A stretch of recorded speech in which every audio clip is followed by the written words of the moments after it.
So, you should retire. Everyone, Elon Musk. We were, Bond is opening today. It's my favorite movie, so I felt like I had to do something like that. Anyway, how you doing? Good, how are you? Good. What's the mood of Elon today? The mood? It could be anything. I feel good. Do you? Yeah. All right, we have a lot to talk about. Great. Where do you want to start? Anywhere you'd like to talk. All right, China. Cryptocurrency, what they're doing. That's my safe word, by the way. Okay, good. What they're doing. Cryptocurrency. Yeah. Cryptocurrency. Yeah, it'll kill any Good to know for later for us. Go ahead. Cryptocurrency in China. Yes, what they're doing around Bitcoin, etc. And then I'd like to pivot to what the U.S. is going to do around regulation. Well, it would appear that they don't love cryptocurrency. It appears like that. Yeah, it's subtle, but you're hinting in that direction. I can't speak to exactly why they don't like it that much, but people can speculate for various reasons. China, by the way, is having some significant electricity generation issues. Yeah. So, actually, I think part of it may actually be due to electricity shortages in many parts of China. So, a lot of South China right now is having random power outages because the power demand is higher than expected. Crypto mining might be playing a role in that. I'm not sure. This is further than that. It is further than that. Well, I suppose cryptocurrency is fundamentally aimed at reducing the power of a centralized government. Yes, it is. And that they don't like that. Okay. That's my guess. Okay. So what do you think is going to happen? Because this I mean, maybe the audience has other the ideas. shares went up. It didn't matter after they announced this. They went down and they went up. You can change the shares of cryptocurrency more than China can. Yeah. Is that a good thing? If it goes up, I suppose it is. I mean, I think there's an always long-term role for crypto, really people should think of any kind of money system, whether it's a store of value or currency, as really a form of information. If you apply information theory to money, whether it's cryptocurrency or some other form, and view it in terms of how good is it at sort of bandwidth, latency, jitter, dropping packets, which is, you could say like fraud is like losing packets or something on the network, its overall security, then I think a lot of these things just make a lot of sense in that, sure. in that regard. Like any form of money has no power in and of itself except as an exchange of value between people for goods or services, or to translate things in time, like a loan. So is this the right thing for governments to do, to take control of it? Is it possible? It is not possible to, I think, destroy crypto, but it is possible for governments to slow down its advancement. So what should the U.S. government do? We had Gary Gensler on earlier, SEC chairman. He was calling it the Wild West of finance. What should they do, if anything? I would say do nothing. Okay, they're not saying that. Yeah, I mean, I would say just let it fly. Because? Well, what do you think governments can do? I think they can, like you said, I think they can ruin it. I don't think they can just slow it down. I think they can stop it. I don't think they can control it. And therefore, they may want to stop it. Yeah, I mean, I wouldn't say that I'm some, massive cryptocurrency expert. I think there's some value to cryptocurrency. I don't think it's like the second coming of the Messiah, which some people seem to think. It will hopefully reduce the error and latency in the money system, the legacy money systems, and reduce the, governments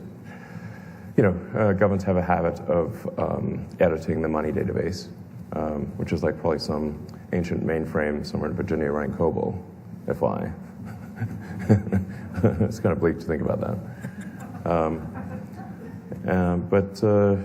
When governments can't keep their hand out of the cookie jar and edit the money database, there's probably some value to that.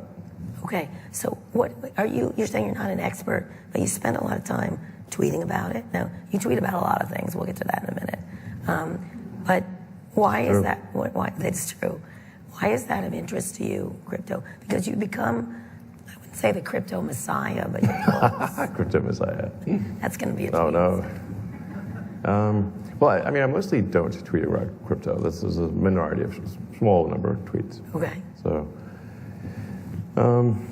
I do know a lot about the money system and payments and how it actually works, as opposed to, say, how economists think it works. On a practical basis, just how money's just basically the monetary system is a series of heterogeneous databases that are not real time, with the exception of PayPal and a few others, and to reconcile on a batch basis. That may take anywhere from 24 hours to several days, so it's slow. That's just a lot of latency and jitter, and the ACH system has basically no security. And this has just been it was that way when PayPal started in '99, and it's still that way 22 years later. So it needs reform. Yeah, exactly. So I want to move on to when China. I want to stick with China for a second. You're operating there, selling there. What do you make of what they're doing to the tech entrepreneurs there, the tech moguls?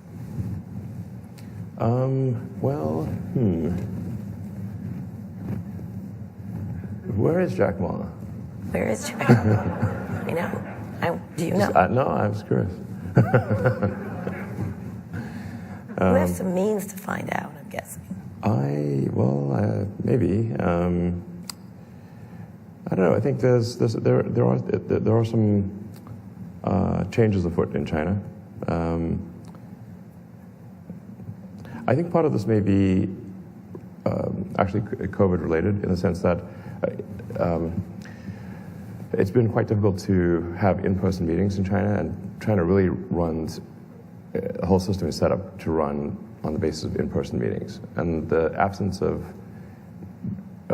these meetings for the past 18 months, I think, has probably led to things being worse than they would be if there were more in-person meetings. Okay. So I think as COVID lifts and the in-person meetings return, I think I think probably there will be an increase in the sort of trust level, and I think things will probably start heading in a more positive direction. The trust level between tech and the government. Yeah, both internally within China and with respect to people from the U.S. and other countries going and visiting and meeting with officials in the Chinese government. It's just China is very much set up to work with in-person meetings, and so COVID, I think, has impeded that. So I think things will improve, most likely, as the in-person meetings resume. So they did these antitrust actions because they couldn't say hello. I think not all of it can be ascribed to that, but it's some of it can be.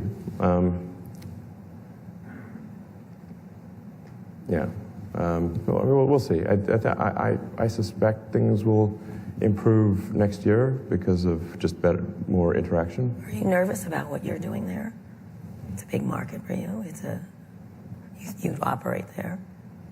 Yeah, we've got a big factory in Shanghai, which is doing very well. The Tesla China team is doing great work, and we do well with selling in the Chinese market, as well as producing cars for China and for export to Europe.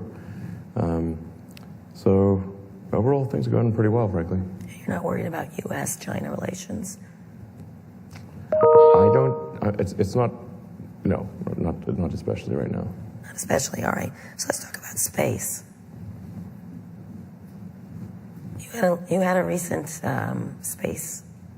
You sent up a bunch of civilians into space. You did not send yourself up. No, I've not sent myself up. I suppose I will at some point. But my goal is not to send myself up. My goal is to open up space for humanity and ultimately set us on a path to becoming a spacefaring civilization and a multi-planet species. Yes. So you don't want to go up yourself? It's neither here nor there. I will go at some point. What do you think of the other efforts to go to suborbital? Suborbital is a step in the direction of orbit, but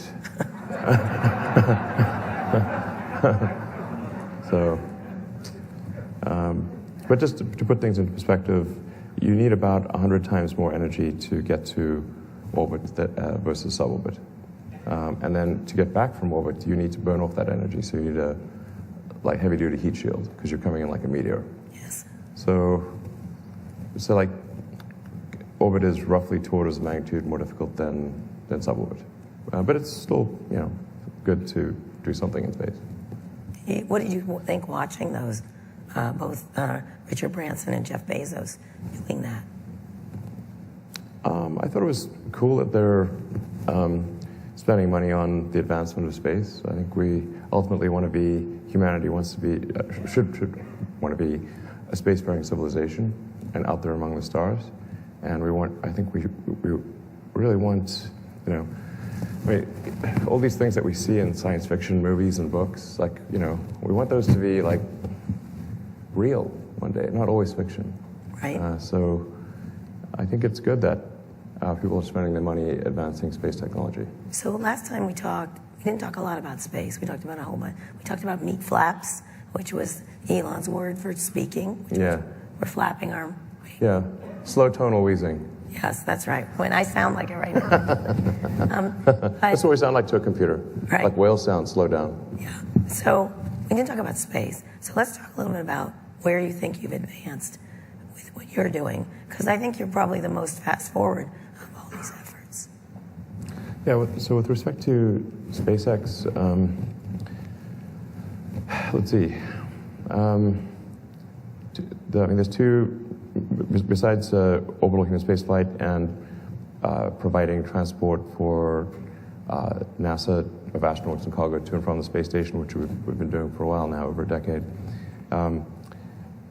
We have something called Starlink, which is a global internet system, and this is, I think, going to have some profound positive effects on the world because Starlink is really designed to serve the least served. You have 1,300 satellites up right now, is that correct? 1,500. And you want to put 30,000. Yeah. We'll get to space pollution in a minute, but explain what were the reasons for it. Yeah, so in order to provide high bandwidth, low latency connectivity to a large number of people, you need a lot of satellites, and they need to be at low Earth orbit so that latency is low. The problem with satellites that are at geostationary orbit is that they are around 36,000 kilometers, whereas we are at 550 kilometers. So gigantic difference in latency. For the Starlink system, you could play like a competitive video game that's latency dependent and still be able to play it with Starlink. It's like browsing a terrestrial system, essentially. But Starlink is really, just to be clear, not a threat to 5G or terrestrial fiber or anything like that. But it's very well suited to low to medium density regions of the Earth, places where it is too expensive to trench fiber or put 5G cellular base stations, and so it's really a good. It kind of takes care of the people that just didn't get internet, or either the internet's too slow or too expensive, or they just don't have it at all. It's very well suited, a space-based system for serving like the least served, maybe 5% or something like that. How big a part of your space business is it, from your perspective?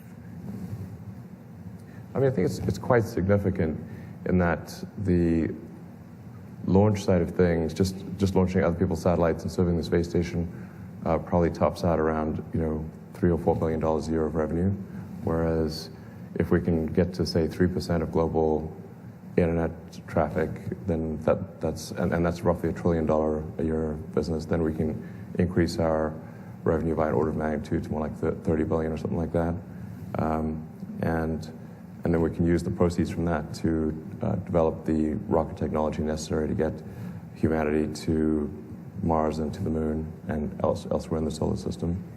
So so I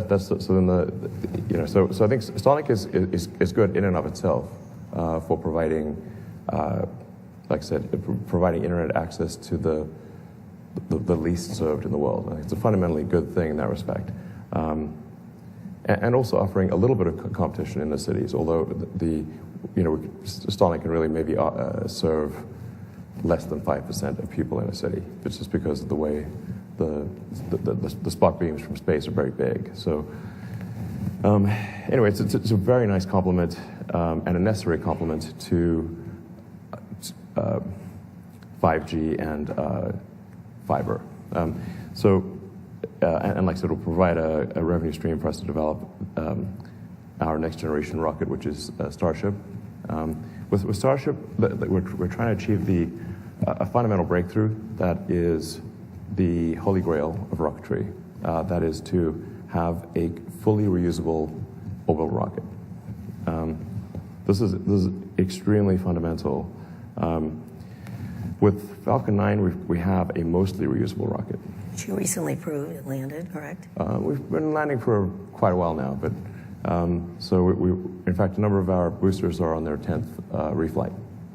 So we've shown that reusing the boost stage can be done, and that it is economically sensible to do so. What's the difference in price between Falcon 9 and competitors?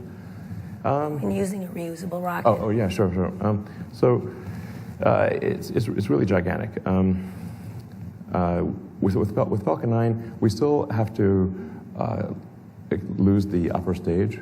And you can think of each stage being like the equivalent of a jet airplane. So the boost stage is like the big jet airplane. Upper stage is the small jet airplane. We still throw away the small jet airplane every time. So Falcon 9 is able to be the most competitive rocket in the world because we recover the boost stage and the fairing. But still, our best case marginal cost of launch, not taking into account overhead allocation, is about $15 million. Per launch? Yeah, for 15 tons to orbit. Which is quite big. Like SpaceX, over the last year or so, has delivered about, I think, roughly 2/3 of all payload to orbit of Earth. And most of the remaining third is China, and then everyone else is kind of in the miscellaneous. So anyway, but we still have it's still $15 million mostly because of What's the cost differential between that and what you're aiming for? Yeah, so basically Falcon 9 is effectively about half to a third the cost of alternatives because of the reuse of the boost stage. With Starship, we should be able to get to the point where it's maybe 1% the cost of an expendable system. So that would just be $1 million, right? Or yeah, the marginal cost of launch we think can be it could be potentially under $1 million. So is anybody for close? for over 100 tons to orbit? 100 more than 15. You said 15. Yes, 100 tons likely, and with refinement of the design, probably 150 tons. So essentially, it would be 10 times the payload of Falcon 9 for 15 times lower cost. So when is that happening?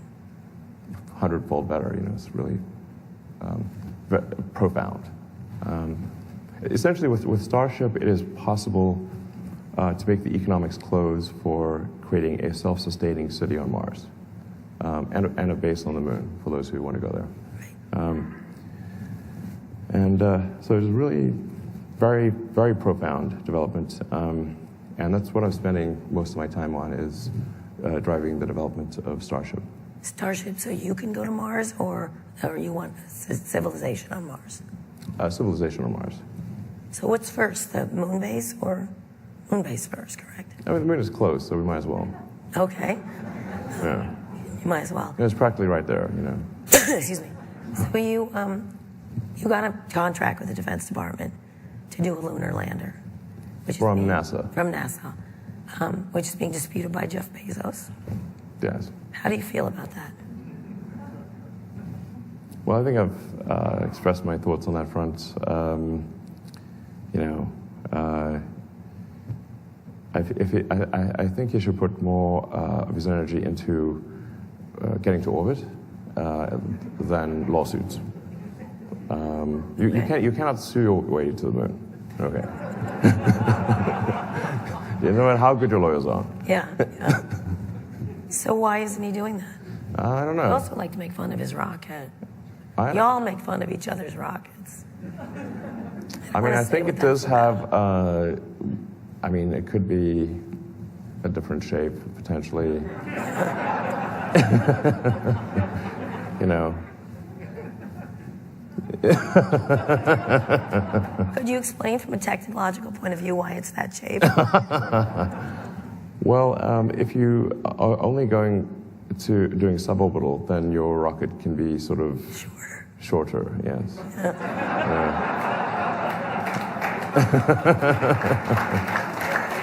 So, have you called him and said, cut the shit, get bigger, what? I have encouraged him to emphasize getting to orbit, yes. Do you talk to him? Not verbally. Verbally? What is it, mind meld or no, what? Just, tweet at him. Yeah, tweet at him. Yeah, exactly. Subtweet, if you will. So, what subtweet? You do subtweet him. So what are you going to do with the lunar lander, and how do you get the moon base there? Yeah, so Starship is designed essentially as a general purpose transport system to anywhere in the solar system because it is a propulsive lander. And with a propulsive lander, you can land anywhere that's got a solid surface. And it's also designed for orbital refilling.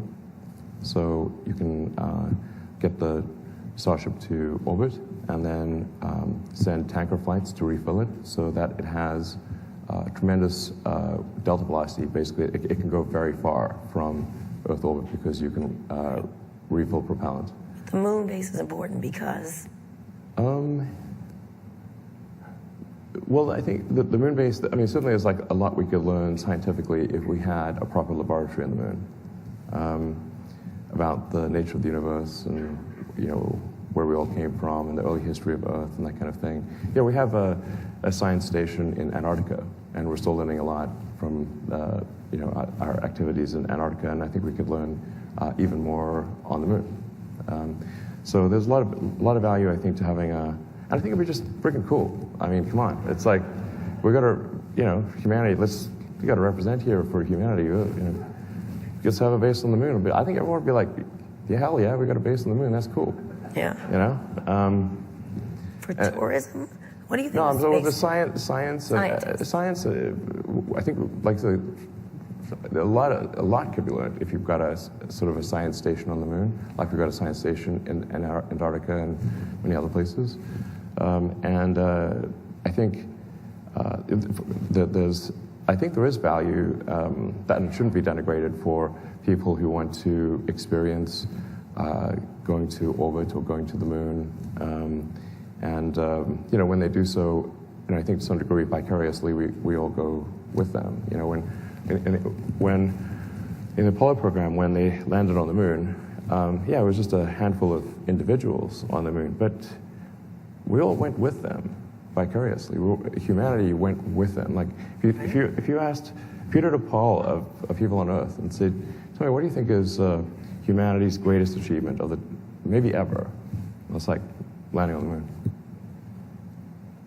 And that's inspiring, I think, to kids everywhere. So you just sent up 4 civilians. Is that space tourism you're doing? And by the way, you have to be kind of rich to do it. Like from what I understand, I cannot afford to go to the moon, for example. Yeah, I mean, I think it's got a bit more gravitas than, metaphorically, figuratively, and literally, more gravitas than simply tourism. It's not like going to Disneyland. It's like it's more profound than that. So sometimes people use tourism in a sort of a negative way, but I think especially with the inspiration flight, I think they really, I mean they filmed the whole thing in real time. They shared their experiences with the world. It was a really cool group of people. I recommend watching the Netflix show Countdown. Mark Benioff talked about it. It's awesome. I didn't have anything to do with it, and the production value on the Netflix Countdown documentary is amazing, and you learn about the backstory of the people, and it's actually super. Tourism. You don't like this is for science and for saving humanity, presumably. Yeah, I think tourism. I think that there's an element of tourism to it, but I think there's also the technology is expensive at first. You can't just, when you're trying to develop brand new technology, it doesn't instantly become cheap and affordable. I mean, think of like cell phones, and the early cell phones were really expensive and sucked. Yeah. Frankly, like you think of like Wall Street One, where he's walking down the beach with the shoebox-sized cell phone on it, talking to this. And so just like really expensive, and the tech wasn't that great. But if some number of people didn't pay for the expensive cell phones, there would not be the inexpensive cell phones that everyone can afford. So we should thank billionaires for going into space. I mean, it doesn't have to be top of your thank you list, but I mean, it's not. I'm just saying that when there's new technology, it is necessarily expensive until you can refine the design and you can scale things up, and then you can make it more affordable. There's a common misconception that there's some new technology, especially if it's a physical object, that you can just suddenly make it cheap and available, but you have to have many design iterations, and you got to scale up the production and get economies of scale. Like we had this argument against Tesla for a long time, because people would say like, well, why are you building this Tesla Roadster back in the day? It's basically, it's an expensive toy sports car for rich people. And we're like, yes, it is. But there's no way we could build an affordable electric car as our first car. We just didn't have the capital, we didn't have the experience, and we needed to go through several technology iterations in order to get to something like the Model 3. Right. I actually wrote a blog about this because I knew people would be like, why are you making sports cars for rich people, as though we thought there was somehow a shortage of sports cars for rich people. We're obviously not. But you just gotta figure out the technology. You gotta go through multiple design. Like how do you make something mass market and affordable? Many design iterations, many different versions of the technology.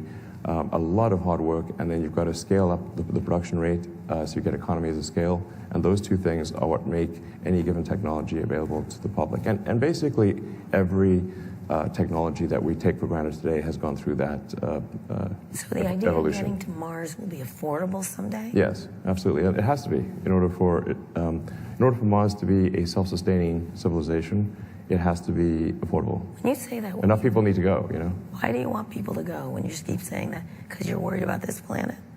Or you're just betting the odds are we'll either blow it up or it'll be the day after tomorrow movie? No, I think it's really, if you sort of look, just sort of stand back, if we just step away from our sort of internecine squabbles and say, let's look at the big picture here. What set of actions can we take that maximize the probability that the future is going to be good for civilization and for consciousness? And I think we should regard consciousness on Earth as delicate, not just fragile. What sort of actions can we do to ensure that it continues and that the scope and scale of consciousness expands? And I'm in favor of expansion because, if we want to understand what the universe is about and what's the meaning of life, and we need to get out there and find out. And the more we expand the scope and scale of consciousness, the better we will be able to understand what questions to ask about the answer that is the universe. So when you get a lot of criticism, say, about Starlink, space pollution, you see a lot of stories about space pollution. Why is Elon putting so many astronomers get mad at you? Or with the rockets, so that you have these big defense contracts that you're doing, correct? First time someone's broken into the area. How do you meet those criticisms? This is just small potatoes? Well, first of all, with respect to the astronomers, we are in constant dialogue with the leading astronomers of the world, and taking great pains to ensure that our satellites do not interfere with their telescopes. And I believe at this point they are satisfied that they will not. Like I said, we're taking great pains to ensure that the satellites do not reflect or otherwise interfere with the telescopes, including the most sensitive telescopes. So,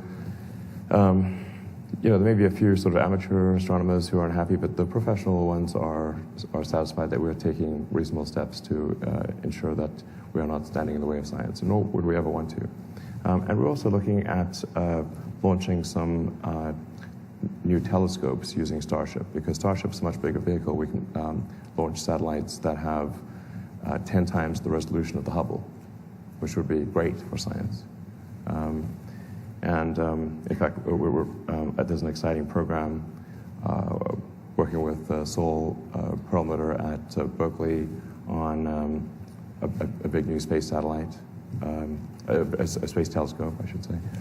And I think we'll do more of those. So I think at the end of the day, Starship and SpaceX are going to do a lot to advance our understanding of astrophysics and astronomy. You still want to, you said to me a couple of times ago we talked, you want to die on Mars. You still want to die on Mars. Well, just not on landing, right? Yes.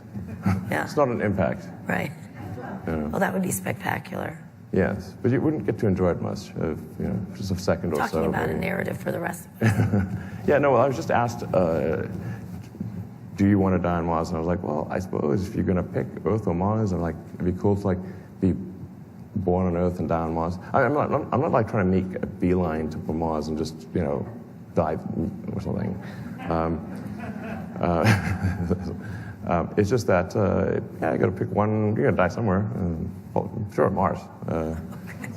I've interviewed a lot of I guess they're biologists. They're worried about, essentially they said you have to be under the Earth, a couple hundred feet. No. You get short. Definitely not a couple, not a couple hundred. Feet, you just need, first of all, half the time you're shielded by Mars itself. That's half the radiation is just the planet shielding you. And then you want to maybe have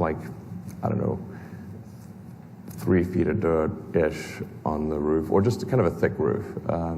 It'll be fine. So you're not worried about becoming shorter and stupider by moving to Mars? No, I think we might become taller, actually, on Mars. A little bit taller, yeah, because the gravity is roughly 40% out of Earth. Okay, that would be good for me. When you think about... But I do think there's an important thing if you think of the various great filters, if you feel familiar with the sort of great filter of thought, one of the filters is, do we become a multi-planet species or not? Right. So that is at least one of the great filters, and I think it would be great to pass that and have be a multi-planet species where the critical threshold is for a Mars city. If the resupply ships from Earth stop coming for any reason, whether that is civilization on Earth, it could be a mundane reason or it could be World War III. But does Mars prosper or die out? And if Mars is missing anything at all, like the civilizational equivalent of vitamin C, then it will eventually die out. So you need to get to the point where a Mars city is self-sustaining, even if the ships from Earth stop coming, then you have passed the great filter, or at least that particular great filter. And I think we should endeavor to pass that great filter as soon as possible. When? You said pretty soon last time we talked. Yeah, I mean, I think we should really try hard to make it happen this century, before the end of the century. You'll be pretty old. I'll probably be dead. Yeah. Yeah. Not on Mars. Well, I mean, I'll, pop over there when I'm old or something. Okay. So one of the things you're doing is a lot of government deals. You're doing this lunar lander. You did the rocket one. You're getting billions from $2.9 billion, is that right? Well, right now we're not getting anything because we're being sued. Right, that's right. I'm sorry. Okay. Yeah. But you're getting a lot of money. Well, hopefully we'll get it. Right, when it's over. Yeah. And he fixes. I mean, most of our launches are commercial, to be clear. Yes, I understand that. But you're doing a lot of government work. Sure. What is that like, working with the government? I mean, Is that important to your business? Yeah, I mean, it's an important part of the business. I mean, bear in mind if you're in any industry, like let's say you're a pencil manufacturer, okay, about 40% of your pencils are going to go to the government. Right. The government's about 40% of the economy. If you're a shoe manufacturer, about 40% of your business is going to be with the government. So, it's to be expected that any company is going to have most companies are going to have a percentage of business with the government, state, federal, and local, that is proportionate to the GDP of the government. So one of the criticisms of you is you don't pay enough taxes, if any. Can you address that? Because here you are getting money from the government. You obviously want a functioning government to be able to build all kinds of things and services. How do you look at that trade-off? Well, I mean, there was a bunch of very misleading stuff that was published by ProPublica. And really that was some sort of trickery, and really they did themselves no good service by doing that. So first of all, with respect to the government contracts that SpaceX wins, our aspiration is to do the most for the least. And if you look at all the contracts we've won them because we're the best price. We have a better service at a lower price. They weren't just handed to us.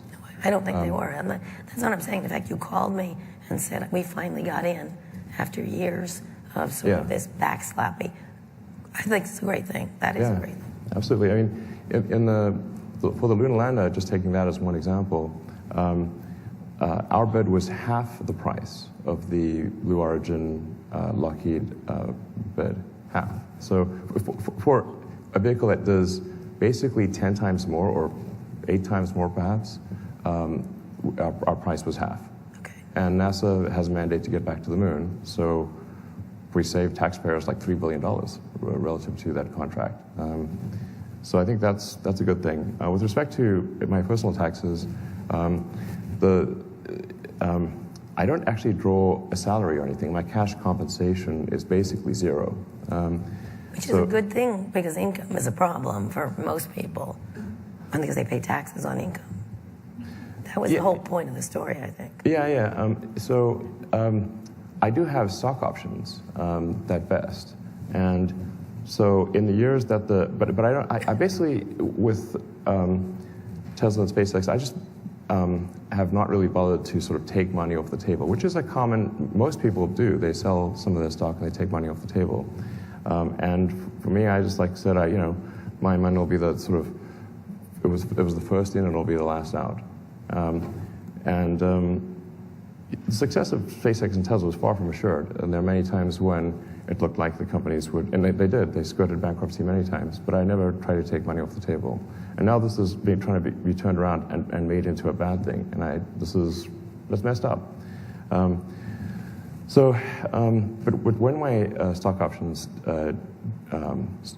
just before my stock options expire, then I am forced to exercise, and my top marginal tax rate is 53%. So I don't think that's particularly low, and it's going to go up next year. It's probably 57% or something. When you sell. Yes, and I have a bunch of options that are expiring early next year, so a huge block of options will sell in Q4, because I have to, or they'll expire. And my top marginal tax rate is 53%. So you eventually will pay a lot of taxes. Massive, yeah. I mean, basically, majority of what I sell will be taxed. I don't think it was alleging illegality. It's that wealthy people got to borrow against their stock. Yes, they were saying that like somehow borrowing is a trick to get away from paying taxes, but it's important to bear in mind that we've had a very long expansion in the economy, maybe the longest ever, and borrowing against stock is all sort of fun and games until you have a recession and you get the margin calls, and then you go to zero, which happens basically every time there's a recession. Right. Stocks don't always go up; they go down. Yours seems to. Most stocks have gone up, including some questionable stocks, frankly. Are you talking about yourself? I'm sorry. I think. Are you surprised by how much it's gone up and how wealthy you've become? I mean, I have literally gone on record and said I think our stock price is too high, in my opinion. And this did nothing to stop the rise of the stock price. No. So, I don't know, what am I supposed to do? You know, I'm not the one making it go up. But I think it's important to bear in mind, like my actual tax rate is 53%. They try to make it sound like basically it was a big increase in the value of the Tesla stock, and then they added up. They just very selectively poked at the numbers to make it sound like I was paying very low taxes. But in fact, my taxes are very high. They're like over half. When you pay them, when you will pay. Yes, and a huge amount will be paid in the next 3 months because of expiring options. And there was like 1 year where I think my taxes were basically zero. And the reason for that was because I'd overpaid taxes the year before. And I forgot to mention that. You didn't call them back. I gotta call them back. They have no interest in the truth. Oh, okay, all right. Let me ask you a question. Twitter. Let's finish with Twitter and then let's get to questions from the audience. What's going on with you and Twitter? I am a Twitter addict. I say the wrong things all the time. What is it? Someone explained it to me, who's very close to you, saying it's your release valve. This is where you feel better. Yeah, I think I said some people use their hair to express themselves. I use Twitter. Do you regret any of it or not? You are kind of prominent. Yeah, I mean, sure. Walk us through when you decide to do a tweet. You go, no, no, no. Well, yes. I think about it for hours. Do you? And I consult with my strategy team. you just literally go, yeah. Yeah. Yeah. Or maybe I'm wasted and I'm gone. Let me shoot myself in the foot. Bam. Now let me shoot myself in the foot. Bam. Yeah. That describes some of my tweets. Yeah. Are you worried about any SEC involvement in your tweets going forward?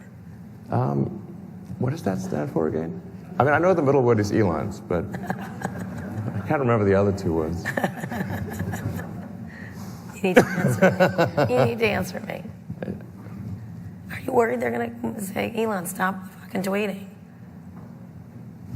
You talking about the Short Seller Enrichment Commission? Yeah. Yeah. Short Seller Enrichment. That's their new name. Is it? Yeah. Can I ask about the particular recent tweet you did about, you did one great tweet about time, saying time is the currency, which I thought was beautiful. Time is the ultimate currency, yes. No matter what resources you have, you can't wind back the clock. It's true. Yeah. No matter how rich you are. Yeah. But then you did the Biden tweet. Can you explain that one? Oh, when, well, yeah, I mean, so, you know, like Biden held this EV summit. Didn't invite Tesla. Invited GM, Ford, Chrysler, and UAW. An EV summit on the White House. Didn't mention Tesla once, and praised GM and Ford for leading the EV revolution.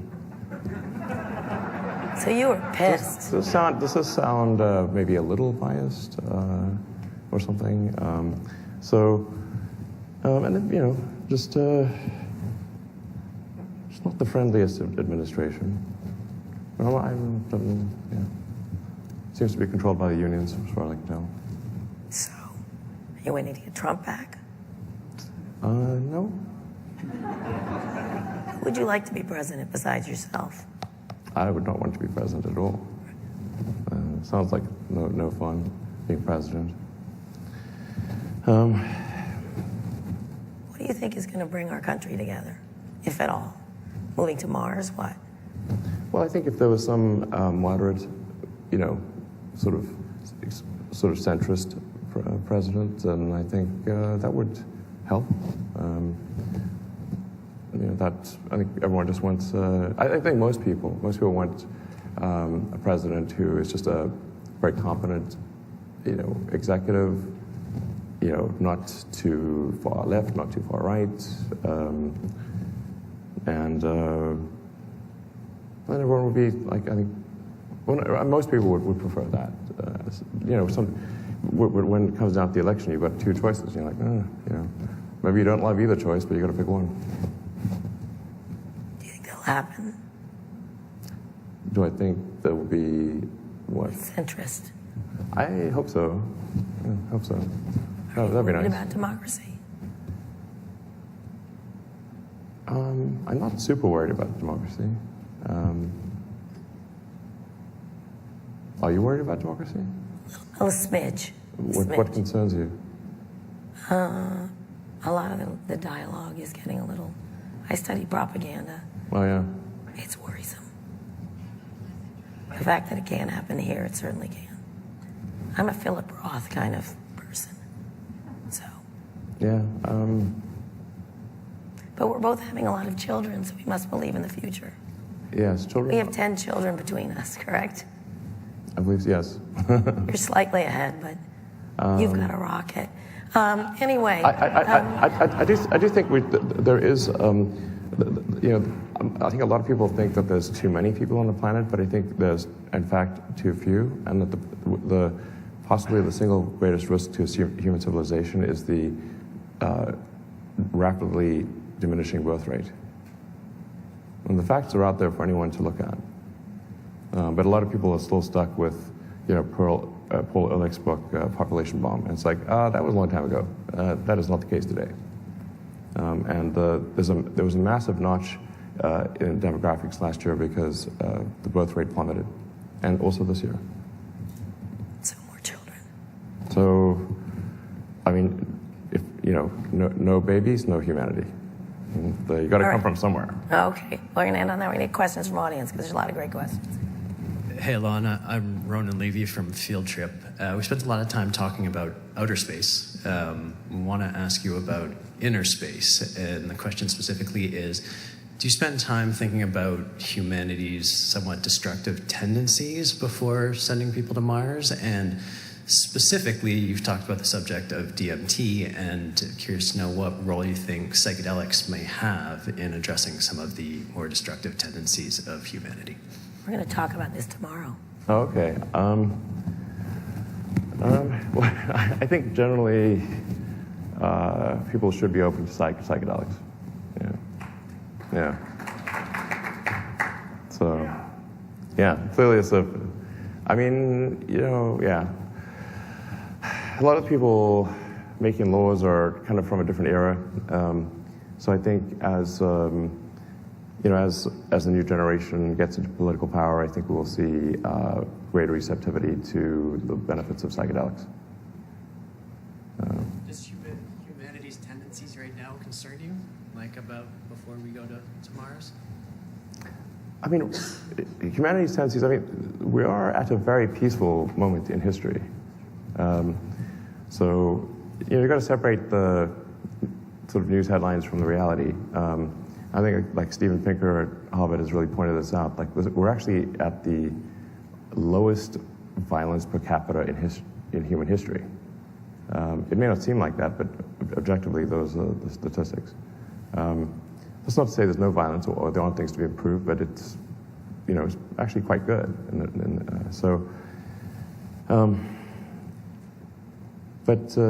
Just like I said, big picture-wise, I think we want to take the set of actions that maximize the probability that the future is good, and that civilization continues, and that the sort of this small candle of consciousness in the void that is humanity continues and the candle does not go out. Okay, next up here. Hello, my name is Lena. I'm a student at the University of Chicago, and I also have a podcast called Kinda Sorta Brown.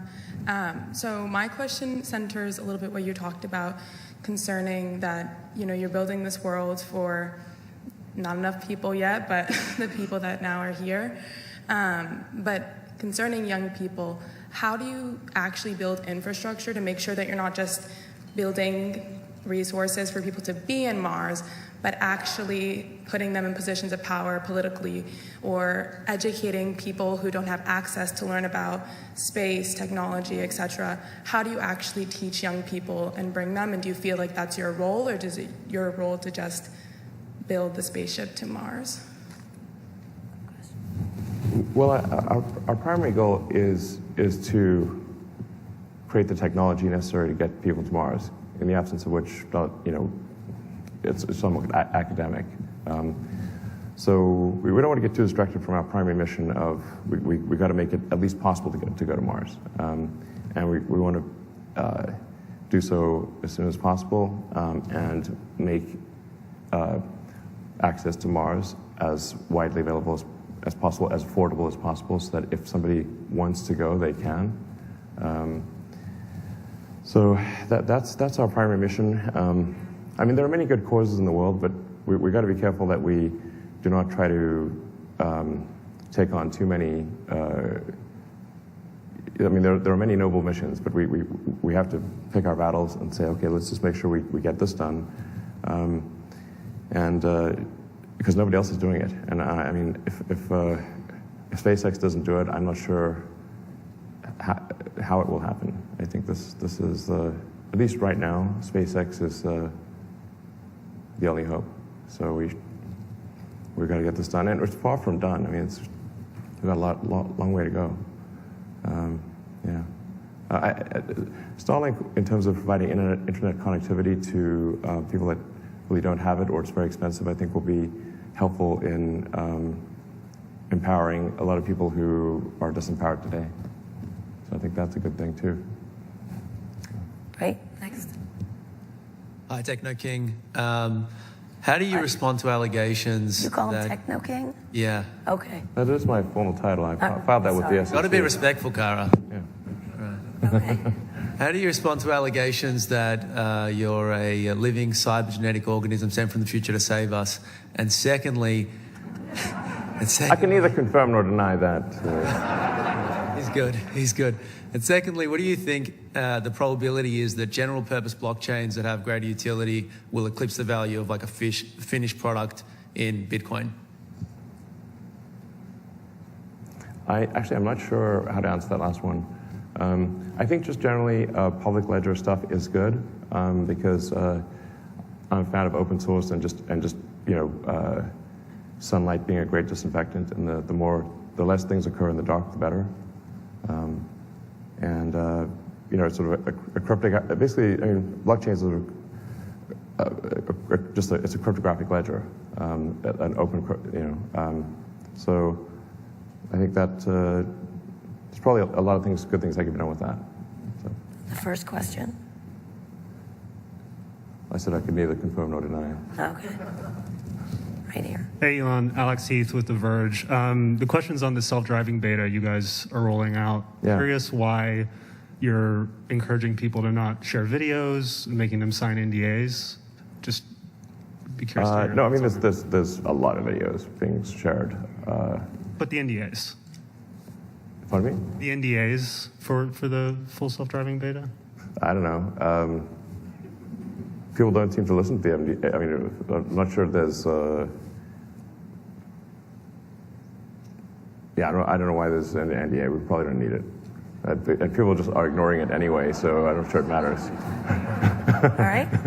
So I'm going to ignore this. I'm going to keep getting questions. Let's do two. Hi, Elon. Zia Yusuf from BCG. Could you talk a little bit about AI and robotics? And you've expressed concerns in the past, but building some as well. What do you see as the issues that we do have to solve on that front? Well, I've said for a long time, I think AI safety is a really big deal. And we should have some regulatory agency that is overseeing AI safety. But there is not yet currently any such thing. And just generally any kind of regulatory agency done by the government will usually takes years to put in place.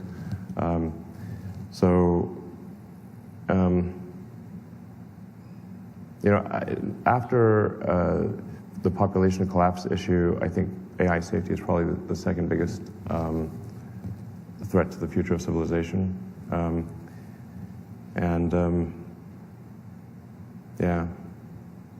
Like I said, I'm not quite sure what to do with it. Tesla is arguably the world's biggest robot maker because we have basically semi-autonomous cars that will ultimately be fully autonomous. And we are building a humanoid robot that will be basically like the car but with legs. And I kind of held off on doing that for a while because I certainly don't want to hasten the AI apocalypse. But clearly, if you look at Boston Dynamics and like those humanoid robots are going to happen. So they're either going to happen with or without Tesla. So it's like Tesla got a lot more ability to ensure robotics safety and AI, and I'll try my best to do that. What would you do to... No, we can't do more, sorry. We got to quick. First, thanks for making the first car I ever loved. I love the great. car. My wife insisted I ask this question if I got here. We also have way too many children. That's probably great. If there's any chance that you could put a roof rack on the X, that's what she's looking for. We need a roof rack on the X. If you could figure that out, that's almost more important than going to Mars. We have not figured that out. It's tricky because we have the fancy doors. They're awesome. The doors are awesome, but if you have a roof rack, it's like, how do you stop the doors from smashing on? I heard you were smart. Yeah. Thank you. Now, the Model Y has a roof rack, though. It's not big enough for all the kids. Really? It seats 7. Not normal kids. Okay. What do you have, separate cars for your children? Elon, thanks for It does have a tow hitch. You can tow your stuff. Those are the last two questions. Elon, thanks for the Plaid. It's a great car. As we're all, waiting for full self-driving. Plaid's awesome. Really, it's awesome. We might have to argue a Next bit about level. the yoke, but we're getting accustomed to it. It's a great car. It's like something different, and it's different, and people sometimes don't like the different thing. But how much it's did your pretty damn kids cool. push you I on think the it's yoke? great. Was it your kids? Blame 'Cause me my for the kids yoke. love the It's yoke, my fault. so that works for them. Anyway, really quick. Look, we're living in this in-between time between we drive our cars ourselves and the cars drive themselves. They're Sure. semi-autonomous. For those of us in the industry, those of us who understand something about technology, about machine learning, I actually like it. It's pretty easy. It fixes my mistakes. I fix its mistakes. A lot in the press, though, about, and Google's position certainly, is this is like the worst place to be, right? Because people are going to get checked out and the cars are going to drive themselves into. What do you think about the ML human hybrids that we're kind of, embracing right now? How long are we going to have these crossover periods? I know you believe FSD is around the corner. Do you think this is really a problem, or are we going to teach people to deal with ML? Well, the transition period to new technology is always a little bumpy. Fair enough. But I think we published the safety stats, like basically miles driven on autopilot and miles driven manually, and it's an order of magnitude different. So, like, people can say, "Oh, well, you're playing with the statistics." I'm like, listen, we're just saying miles driven on autopilot, miles not driven on autopilot, and there's a factor of 10 difference. So, even if we were, we're not fiddling with the statistics, that's just, this is not subtle, is what I'm saying. It's not subtle. The truth is that people are actually not great at driving these 2-ton death machines, and people get tired, and they get drunk, and they get distracted, and they text, and they do all sorts of things they shouldn't do. And then the cars, they crash, basically. When we were embarking on the autonomy front, someone told me a thing that's quite true, which is even if you, for argument's sake, reduce fatalities by 90% with autonomy, the 10% that do die with autonomy are still going to sue you. Right. The 90% that are living don't even know that that's the reason they're alive. Nonetheless, I've had many conversations with the Tesla Autopilot Full Self-Driving team, who are just an outstanding group of people, and saying, like, listen, guys, it is better to pursue, like, the reality of doing the right thing matters more than the perception of doing the right thing. And as long as we are confident that we're doing the right thing, even if we are criticized and sued and all that, we should nonetheless do the right thing and not care about simply the perception of the right thing. Okay, last question, sorry. Rick Cutter to Cloud for Utilities. Thank you so much for the hard work you've done with Tesla driving the EV market. As we move towards more green energy, utilities are getting rid of their fossil plants, coal plants, investing in renewables. There's a difference in the economic output they can deliver. Are you concerned at all as the growth of EVs continue? Do you think we could have a supply chain problem with energy down the road? Yeah, I think that's a very good question. The full answer is lengthy. I'll try to give this the short version. The electricity demand, roughly, if we shift all transport to electric, then electricity demand approximately doubles, maybe a little more than doubles. And this is going to create a lot of challenges with the grid, especially for distribution to neighborhoods. And this is why Tesla has the product, the solar roof and solar retrofit, is because even if you increase sustainable power generation at the utility level, you're still going to have a distribution problem where you need new high power lines, new medium power lines. You need to dramatically increase the size of the substations, which means you're going to have to start knocking down houses to increase the substation size. This is really unworkable unless you have significant local power generation at houses. And this is why I think it's actually very important that a necessary part of the solution is local power generation on rooms, on the houses of homes. Very important. And then, of course, we need large sustainable power generation developments, primarily wind and solar, but it needs to be paired with battery packs for steady state so it can provide continuous power. And a lot of good things are happening in this regard. The growth of solar in the last several years has been incredible. I think it's like a 40% compound annual growth rate in solar, and also a big growth in wind. I'm also kind of a pro-nuclear, pro-nuclear. You know, I'm sort of surprised by a lot of the public sentiment against nuclear. You know, I'm not saying we should go build a whole bunch of new nuclear plants, but I don't think we should shut down ones that are operating safely.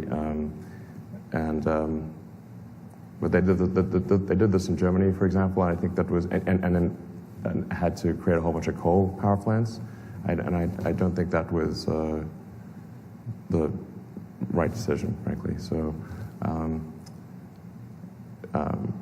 yeah. Anyway, so we're one way or another, though, we're going to have a lot more electricity generation, and this is primarily going to come down to solar and wind paired with batteries. Which will be our next conversation. Okay. Sounds good. Tesla, boring, solar. Sounds good. Okay. Great. Can I ask you one more question? One time we talked a couple years ago, Code. You said we were in a simulation. This past couple of years has seemed truly fucked up. Yeah. It feels like a bunch of teenagers from the future are just really smoking a lot of dope and fucking with us. Are we in a simulation?